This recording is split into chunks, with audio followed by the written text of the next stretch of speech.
Hello everyone, कैसे आप सब। आप सबका अपने चैनल में स्वागत है।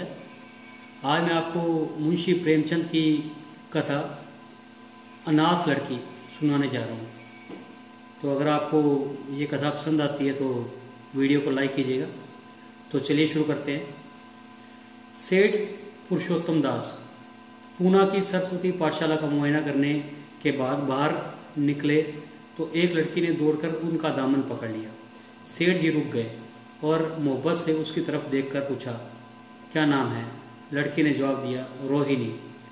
सेठ जी ने उसे गोद में उठा लिया और बोले, तुम्हें कुछ इनाम मिला?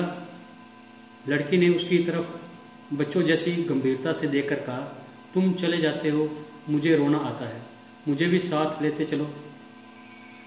सेठ जी ने हंसकर कहा, मुझे बहुत दूर जाना है, तुम कैसे चलोगे? रोहिणी ने प्यार से उनकी गर्दन में हाथ डाल दिए और बोली, जहाँ तुम जाओगे मैं भी वहीं चलूँगी, मैं तुम्हारी बेटी होंगी। मदरसे के अफसर ने आगे बढ़कर कहा, इसका बाप साल भर हुआ नहीं रहा, माँ कपड़े सीती है, बड़ी मुश्किल से गुजर होती है। सेठ जी के स्वभाव में करुणा थी। यह सुनकर उनकी आंखें भर आईं। उस भोली सी प्रार्थना में वह दर्द था जो पत्थर से दिल को भी पिघला सकता है। बेकसी और यतीमी को इससे ज़्यादा दर्दनाक ढंग से जाहिर करना नामुमकिन था।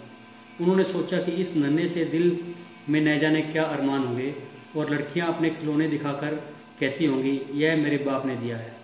वह अपने बाप के साथ मदरसे आती होंगी, उसके साथ मेलों में भी जाती होंगी और उनकी दिलचस्पियों का जिक्र भी करती होंगी।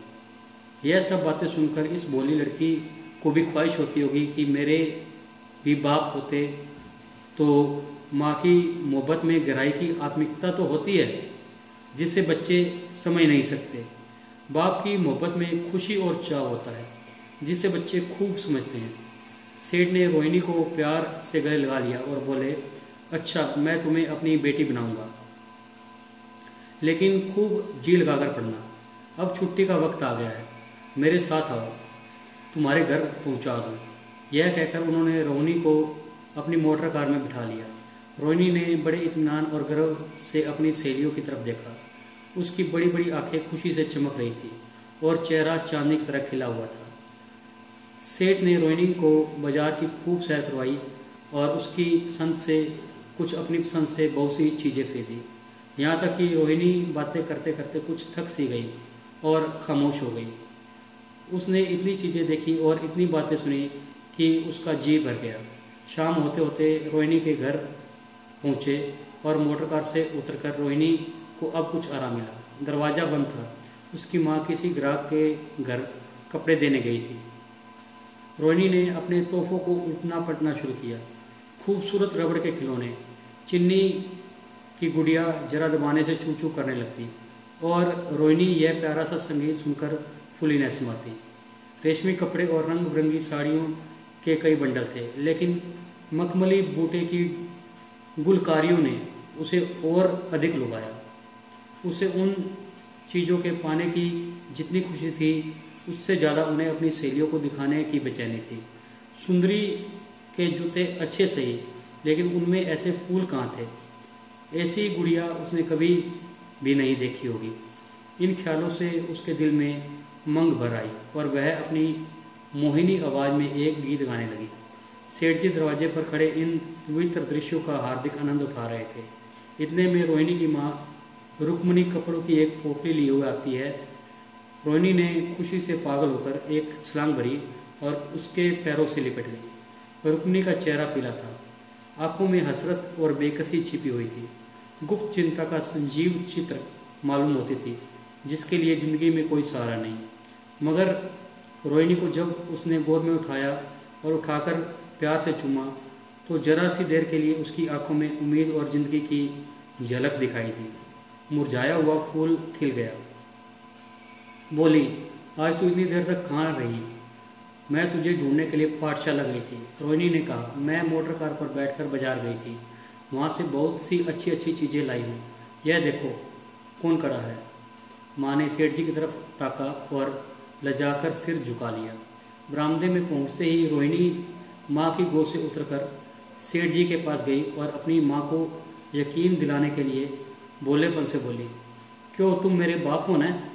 सेठ जी ने प्यार करके कहा, हाँ तुम मेरी प्यारी बेटी हो।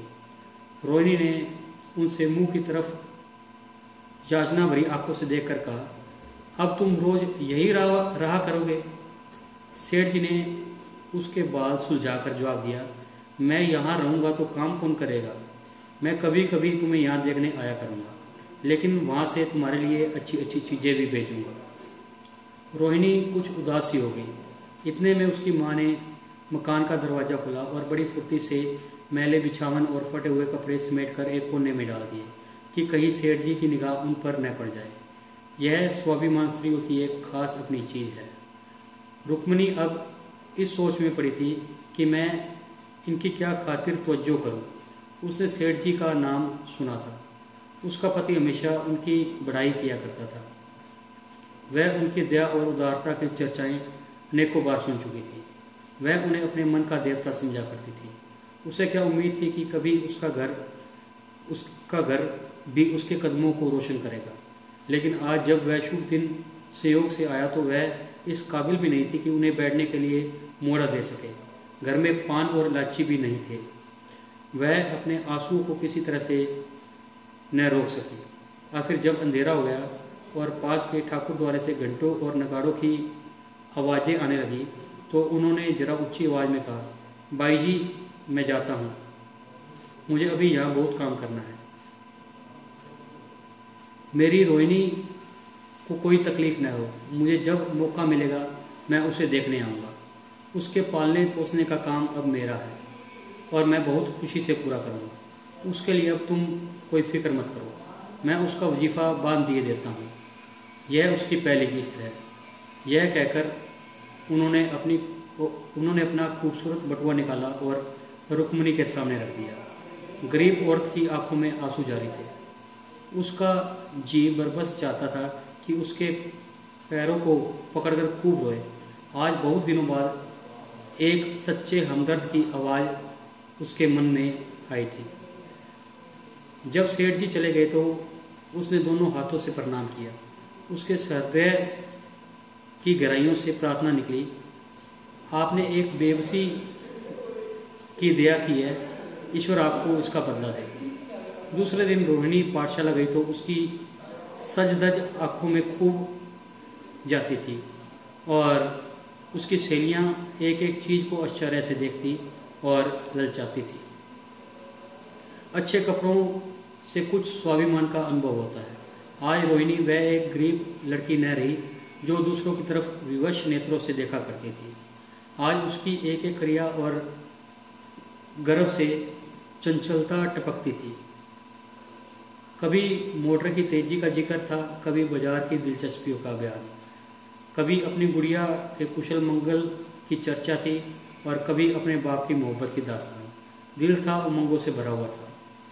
1 महीने के बाद सेठ पुरुषोत्तम दास ने रोहिणी के लिए फिर से तोहफे और रुपए रवाना किए। बेचारी विधवा को उनकी कृपा से जीविका की चिंता की छुट्टी मिल गई। वह भी रोहिणी के साथ पाठशाला आती और दोनों माँ बेटियाँ एक साथ ही एक दर्जे में साथ साथ पढ़ती।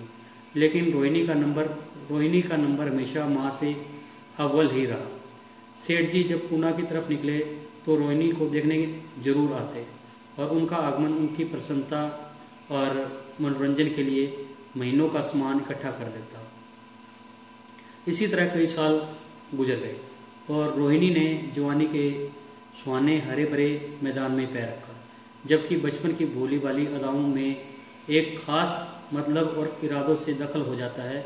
रोहिणी अब आंतरिक और बाह्य सौंदर्य में अपनी पाठशाला की नाक थी। हाव भाव में, आकर्षण में, गंभीरता में, बातों में गीत का एक खिंचाव और गीत सी आत्मिकता का रस था। तो आपको भी ये स्टोरी यहाँ तक कैसी लगी? इस स्टोरी का एक और पार्ट है, उस पार्ट को सुनने के लिए आप लिंक में दिए डिस्क्रिप्शन पे क्लिक करें। और अगर आपको ये कहानी पसंद आ रही है तो वीडियो को लाइक कीजिए, शेयर कीजिए और चैनल को सब्सक्राइब कीजिए। बेल वाला बटन ज़रूर दबाएं ताकि हम ऐसी कोई और वीडियो डालें तो उसकी नोटिफिकेशन आपको मिल जाए। Thank you.